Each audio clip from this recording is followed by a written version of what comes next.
আসসালামু আলাইকুম my lovely viewers, কেমন আছেন আপনারা? আজকে আপনাদের জন্য মজাদার একটি রেসিপি নিয়ে উপস্থিত হলাম। দেখি হয়তো বুঝতে পারছেন আজকের রেসিপি ভেজিটেবল বান কীভাবে খুব সহজে বাসায় চুলায় তৈরি করতে পারেন তাই আমি দেখিয়ে দিব। তো এখানে বলে রাখি, আমি এখানে কিন্তু চিকেন ভেজিটেবল স্টাফিং দিয়েছি রুটিটার ভিতরে। এর জন্য যা যা লাগবে: স্বাদ মতো লবণ, আটা, গরুর লিকুইড দুধ, চিনি, সয়াবিন তেল, পানি, আরও লাগবে ইস্ট। তো আমি প্রথমে হাফ কাপ দুধের ভিতরে 2 চামচ ইস্ট গুলিয়ে নিচ্ছি। ইস্ট ঢালার সিনটা নেওয়ার মনে ছিল না। ইস্টটা দুধের সাথে খুব ভালোভাবে মিলিয়ে নিলাম। এরপর 3 টেবিল চামচ পরিমাণ চিনি দিয়ে দিলাম ইস্ট গোলানো দুধের ভিতরে। চিনিটা দিয়ে একটু নাড়াচাড়া করে 5 মিনিটের জন্য ঢেকে রাখলাম। 5 মিনিট পর আমার ইস্ট একদম প্রস্তুত। এবার 3 কাপ আটা নিয়েছি, এর ভিতরে গলানো ইস্টটা ঢেলে দিব এবং খুব ভালোভাবে আটার সাথে মিশিয়ে নিব। তো আটার সাথে মেশানোর আগে আমি ভালোভাবে চামচ দিয়ে ঘুরিয়ে ঘুরিয়ে বাটিতেই ইস্টগুলোকে মিশিয়ে নিয়েছি। এরপর আটাতে ঢেলে দিয়েছি। এবার আটাটাকে ইস্টের সাথে খুব ভালোভাবে ময়ান করে নিব। একটু মেশানো হয়ে গেলে এবার অল্প অল্প করে পানি দিয়ে একটি ডো তৈরি করব।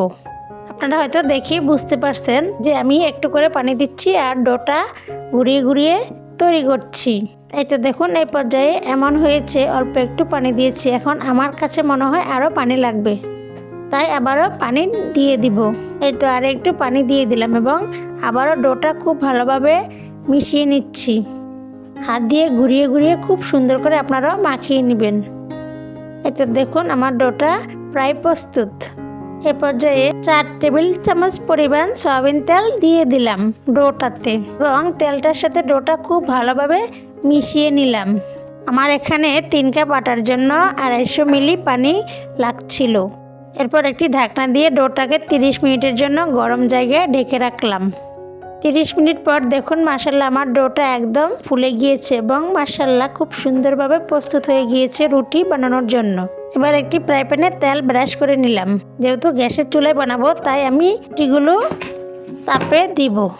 তো প্রথমে ছোট একটি লেচি কেটে নিলাম। এবার লেচিটাকে গোল শেপ দিয়ে একটু মাঝখানে গর্ত করে দিলাম। এরপর এর ভিতরে একটু পুর দিয়ে গোল করে একটি বল শেপ আকারে রুটি তৈরি করে নিলাম। আপনাদের বোঝার সুবিধার্থে আমি আরও একটি রুটি তৈরি করে দেখিয়ে দিলাম। আপনারা হয়তো দেখে বুঝতে পারছেন ভিতরে পুরটা ভরে কিভাবে আমি সিলগালা করে দিলাম। এভাবে একে একে গোল বানগুলা তৈরি করে নিলাম। এই ফাঁকে ওই ডোটাকে ঢেকে রেখেছি, ওটা আরও একটু ফুলে গিয়েছে দেখুন। এবার আমি আরও একটি ডিজাইন করে দেখিয়ে দিব। এর জন্য প্রথমে একটু আটা ছড়িয়ে নিলাম এবং ছোট একটু লুচি কেটে নিচ্ছি। তা দিয়ে একটি রুটি বেলে নিব। আপনারা দেখতেই থাকুন, হয়তো বুঝতে পারবেন এবং আপনারাও পারবেন নিশ্চয়ই। এই ডিজাইনটাও একদম সহজ। তো এর জন্য আমি প্রথমে একটি রুটি তৈরি করলাম, সেটাকে এবার লম্বাটে আকৃতি দিয়ে দিব। এই তো দেখুন, আমার রুটিটা তৈরি হয়ে গিয়েছে। এবার একটি ছুরির সাহায্যে 2 পাশে দাগ দাগ করে কেটে নিচ্ছি। মনে রাখবেন 2 পাশে একই সমান দাগ দিবেন, তারপরে একটি মাছের মতো শেপ হবে। আপনারা হয়তো অনেকেই জানেন এবং যারা জানেন না তারা আমার ডিজাইনটা দেখে শিখে নেবেন বা আপনাদের মন মতো ডিজাইন দিয়েও পুর ভরা এই ভেজিটেবল বানটা তৈরি করতে পারবেন। তো এবার ডিজাইনটা কাটা হয়ে গেলে এর ভিতরে পুরটা দিয়ে দিলাম এবং একটার উপরে একটি দিয়ে লেচিগুলো দিয়ে একটি ডিজাইন তৈরি করে নিচ্ছি। এরপর যে আপনাদের কাছে ছোট্ট একটু অনুরোধ, আমার রেসিপিগুলো যদি ভালো লাগে অবশ্যই ইউটিউব চ্যানেল থেকে দেখে থাকলে আমার ইউটিউব চ্যানেলটি সাবস্ক্রাইব করে দিবেন এবং ফেসবুক থেকে দেখে থাকলে ফেসবুক পেজটি ফলো দিবেন এবং বেল আইকনটি অন করে সাথেই থাকবেন যাতে নতুন নতুন ভিডিও দেওয়ার সাথে সাথে আপনারা পেয়ে যান। এই তো আমার ডিজাইনটি তৈরি হয়ে গিয়েছে। এবার আমি আরও একটি ডিজাইন দেখিয়ে দিচ্ছি আপনাদেরকে। এখানে একটি কথা বলে রাখি, আপনারা সবাই হয়তো ভিতরের ভেজিটেবল পুরটা তৈরি করতে পারেন, তবে আমি ভেজিটেবলটা চিকেন দিয়ে তৈরি করেছি। আপনারা যদি চান আমি ইনশাআল্লাহ পরবর্তী ভিডিওতে এই ভেজিটেবল স্টাফিংটা দিব ইনশাআল্লাহ। এই তো দেখুন, আরও একটি ডিজাইন তৈরি করে নিলাম একই পদ্ধতিতে, তবে এটাতে একটু লেজ রাখবো। যেহেতু মাছের আকৃতি দিব তাই একটু লেজ আকৃতি রাখবো। আপনারা চাইলে পুলি পিঠার শেপ দিয়েও এই রুটিটা বানিয়ে নিতে পারেন। এবার চুলাটা মিডিয়াম আঁচে রেখে আমি আমার ফ্রাই প্যানটা বসিয়ে দিলাম। হালকা একটু হিট হওয়ার পরে এবার রুটিগুলো দিয়ে দিলাম। ঢাকনা দিয়ে ঢেকে 5 মিনিট রাখবো। তবে মনে রাখবেন চুলার হিট কিন্তু মিডিয়াম টু লো থাকবে। এক পাশ হয়ে গেলে আরেক পাশ উলট করে দিব।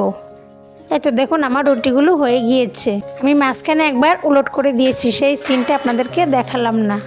দেখুন মাশাআল্লাহ আমার রুটিগুলো কি সুন্দর কালার আসছে। ভাবতে পারেন এত সুন্দর করে চুলায় ভেজিটেবল বান তৈরি করা যায় সম্পূর্ণ ওভেন ছাড়া। যাদের মাটির চুলা আছে তারাও একই পদ্ধতিতে তৈরি করতে পারবেন ইনশাল্লাহ।